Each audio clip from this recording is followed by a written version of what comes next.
Welcome back to Tiny Grimes Games, and I'm here with another Star Wars Destiny video.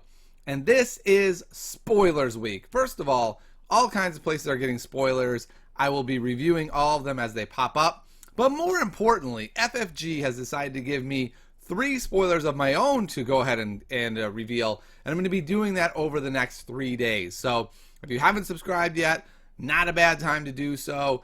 You can be up to date with what I'm doing. But I want to start with 3 cards spoiled today by swdestiny.com. A great site, by the way, for all kinds of information. And the first card they spoil here is Force Speed. Force Speed is one of those cards where, much like when Holocron was spoiled, everyone freaked out and said, "Oh my goodness, this card is broken. Does anyone playtest this game?" And then as it turned out, you know, over more time and more testing and more usage of this card, we realized that, you know, Holocron, yeah, it is broken. I strongly suspect Force Speed is going to be the same.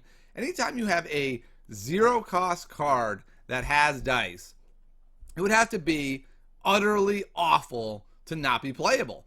And this card is not. It has a special that says, take up to 2 additional actions. So let's start with the good. The good is it has 3 specials. It's the first card we've seen do this, and FFG said that they are going to have more of these cards that do what they're supposed to do. So this card does basically one thing. It has this awesome special, and so it has 3 copies of it. That's great. The problem is its special is bonkers good. Take up to 2 additional actions. So it's basically a Maz, a mini version of Django. Anytime you can cheat in the game reliably, it's scary. That's why Django is so good. And if you can cheat on a zero-cost upgrade that's repeatable, that's downright scary. Now, you might say, well, come on, Tiny, come on. You can just control that die every time. And that's true. But if you're going to control the zero-cost upgrade die every turn, that is not a great use of your resources. That means the damage that they roll, that's hitting you in the face. That's not good. The other thing is, you can cheat out this action. Let's say you put this on Django. Oh, actually, you can't. It says blue character only. Okay, we're not going to say Django. Let's say you play Tactical Mastery to then do this ability, which would give you 2 more actions. Let's say you put this on Ray, giving you, the opportunity to maybe cheat out some actions, especially after a holdout blaster or something. But to me, the big one is you put this on a character with Maz. Thank goodness it says blue character only, and you can't actually roll it on Maz because that would be totally broken. But you roll it out. It comes up with this with a blank, and your opponent's like, "Whoo! All right, it's the blank. I'm gonna be okay. Everything is okay. Nobody panic." And then they roll out Maz. Whoop, whoop. It's just the focus and the 1 damage side. And you're like, okay, maybe it's not so bad. And then they go, I'll resolve 2 dice. One of them will be this 2 damage I had. Another one will be the special that says take up to 2 additional actions. With my first action, I'll re-roll all my dice. With my second action, I will now resolve them all. It's just a really, really strong card. I might be crazy, but it feels like if this costs 2, I'm saying 2, it might be playable. Not as much for heroes, but for villains that get to cheat it out for free with a Holocron anyway, I could see them playing this for 2. For 1, I think it would be in every blue deck ever. So why 0? I don't understand. It just feels absurd that a card this good would be 0. It's these little things that give me a little bit of pause about this game, that maybe the testing isn't as fine-tuned as we would like when a card this good costs 0. There is no business for this card to cost 0. Just none. It's absurd. It's going to be very powerful. It's going to be, I'm going to assume it's going to be one of the most powerful cards in the next set. If it's not, holy Toledo. The power creep is real then. But this, along with Maz, we're seeing more and more of these methods for cheating out additional actions. And to be honest, I don't like that.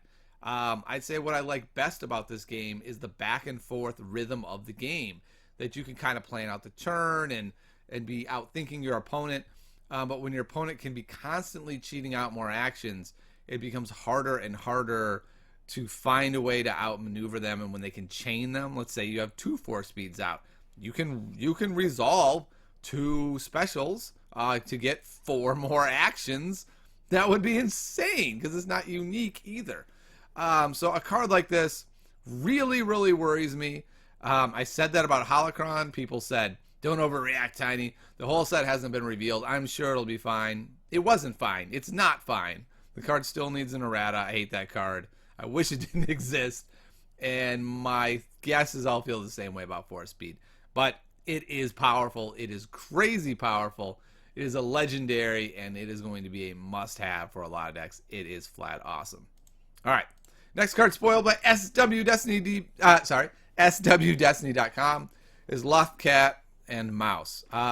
This is a really cleverly designed card. I like it a lot. He doesn't like you. It's just too good. It's just too good to be able to say, 4-0, I'll remove any one of my dice and your best die. I do not think that's good design space. I think it's going to be a card that gets played until it rotates out. It's just that good. This card is much better designed. It's a card that's very similar but more restrictive. If you roll out some really good dice and some really bad dice, you're probably going to want to be careful about this card. This is definitely a high skill cap card, right? You have to really figure out, is it worth it for me to play this now to disrupt what they rolled and know that I'm going to lose my die, or do I resolve my good die first and get their second best die with this? I just love the design space of it. If it's very well in the hero that doesn't have a card like He Doesn't Like You. So I really like this card a lot. I think it's a good card. I think it's well designed. I'm really happy about this card. And I think a lot of hero players are very psyched to see this card. Hero didn't have a lot of really strong cheap removal. This is a great card. Next card is Salvo. Very interesting card. Resolve 1 of your range dice, showing range damage against each of an opponent's characters. So notice it does have the word resolve. So it's not a way to cheat around missing and only getting a plus side. No, it has to be a resolvable black damage side. But for 2, which by the way is a lot for an event. 2 for an event means something amazing. We're looking at, forced. We're looking at Mind Trick, remove half their stuff. Blocks and dodges, remove all of a whole dice type. This just lets you resolve 1 die, and it lets you resolve it to each of their characters. It's interesting, right? I mean, if they only have 2 characters, it's a very small amount of damage that you're getting for 2. I mean, maybe it's 2 or 3. I think where it's going to fit best is in a couple spots. If the meta becomes 4 characters or more, let's say there's a really cheap Jawa or something, then this card will see play, and I'd like that. I love cards that are in a set to handle these types of spots. It's the same thing with Thermal Detonator. Thermal Detonator is a terrible card, but if the meta adapts to a 4-character deck or a 4-character setup, then it becomes amazing. Salvo is much the same, but Salvo is a little more flexible than Thermal because you could play it with cards like ATST or Falcon or some other deck that's trying to roll 4s regularly, and then it becomes well worth it. 2 to do 4 damage to 2 characters becomes something I'd be willing to do. So it's a really interesting card. I like the design a lot. I don't like the card. I feel like it's going to be a niche card that fits into a very specific type of deck, and in that deck it'll do a job and it'll do a role well. But overall, I think this is going to be one of those cards where we look at it and go, yeah, I mean, there's a million cards now, right? Like, how do I cut a deck down to only 30? We'll say about 18 different cards, maybe 19. I just don't see Salvo making the cut in many decks, but I do very much like the design of it. All right, now the spoiler that I bring you that we haven't seen before, the A180 Blaster. It's a cool picture. It looks like to me this is Jin and her blaster. Okay, so we're not going to look at the cost. Without looking at the cost, it's a pretty darn cool card. It has 4 damage sides, a 2, a +2, so it doesn't have that +3 that you want expensive weapons to have, right? So it feels like a 2-cost weapon. It has 2 copies of the special, which I really like, and the special is really cool. I love cards that can serve multiple purposes. I've always liked this in card games, like events that can do two different things, so you're not just pigeonholed into one specific usage for it. I love that. And so you can either do a force training effect where you deal a damage and a shield, and get a shield. You can deal 1 damage to all of an opponent's characters, which we found that is really never that effective. Doing 1 damage to 2 to 3 characters is kind of blah. Or the what is often really powerful, deal 2 unblockable damage to a character. So if this was a 2-cost card, I would say this is really strong. It has 4 damage sides instead of the normal 3. It has a really interesting upgrade, but it doesn't cost 2. It costs 3, and it feels underpowered against a 3-cost card. Something like, I don't remember what it's called, the new card Killing or Unkillable or whatever, the one that's all plus sides and looks amazing. I think this is worse than that card. I know that card is all pluses, but you would obviously play that in a deck that can enable it. Whereas this card, it feels like the rifle that we already have, the red rifle that costs 3 that most people don't play, but some do because it has that awesome +3 side. And so you can overwrite, you can It's-a-Trap it and get 3, and it's kind of worth it. Without having a 3 side, I really don't think this gun is going to see much play. I mean, maybe I'm wrong. Maybe it's going to go in some red, like exclusively red, It's-a-Trap deck that just really needs more weapons, and that's fine. But just when you start comparing this to other similarly costed weapons, this feels like it should cost 2.5. And whenever you get to that 2.5 spot, it really depends on where the rounding happens. Does it round in its favor, or does it round against it? Overkill is the card I was talking about before. And when you look at Overkill also seems like about a 2.5 to me. For 2, this is pretty absurd.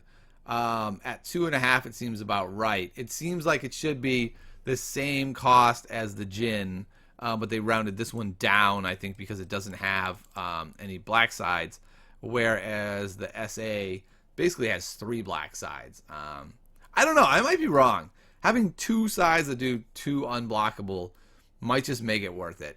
Maybe it is going to be a staple at 3. I just think since you can only make 2 per turn, unless resources suddenly become more plentiful, there's a lot of good 2-cost weapons and even some 1-cost ones. And so you really, at least for me, whenever I make a deck, to make it in at 3, you better be awesome.